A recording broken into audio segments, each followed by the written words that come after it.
Marjorie Taylor Greene is having a very, very, very bad week. Not only did she find out that she has no more friends in Congress because nobody wants to support her idiotic efforts to oust Mike Johnson as the Speaker, but she also gave a speech and did a couple interviews where she said some of the dumbest things we've ever heard. And one of those things is, depending on how you look at it, possibly treasonous. First and foremost, Marjorie Taylor Greene did admit a truth. She admitted, as she has multiple times in the past few weeks, that her Republican majority in the House has been a complete failure.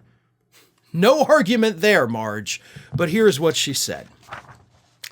We have had bitter battles with one another, but I want you to know that anyone who serves in leadership in America should be prepared to battle for what is right. We should be prepared to fight it out with one another. We should be prepared to find common ground. We should be prepared to hold the line and do what's right, to do what our voters want us to do. But that has not happened in this Congress. As a matter of fact, our Republican majority has failed completely. Again, you're right. But Marge, you're yelling at others for not finding common ground when you're the one that has had these hardline stances where you've said, if I don't get my way 100%, I'm going to move to oust you as Speaker. So you're part of the problem. Like, stop sitting there acting like you're not. But again, that was a truthful statement. It was truthful for the wrong reasons, but truthful nonetheless. But it was this statement that I believe has treasonous intent. Listen to this. I feel if I had it my way, we would have impeached him a long time ago. Actually, if I had it my way, we would have been successful in our objection on January 6th, and he wouldn't even be president.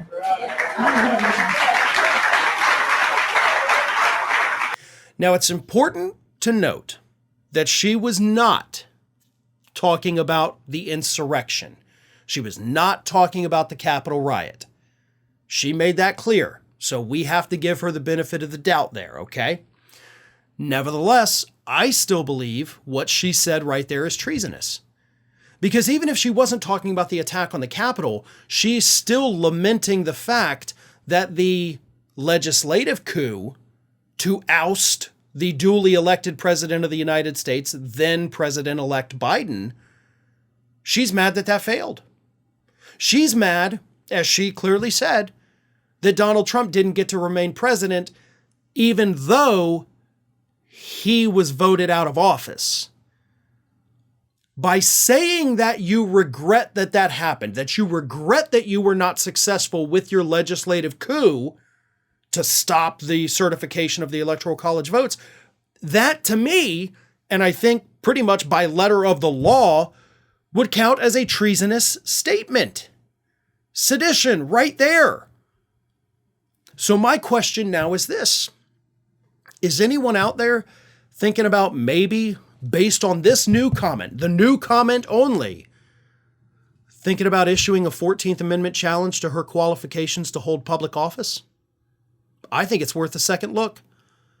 Because now she is out there actively saying she regrets that she was not able to oust the sitting president of the United States.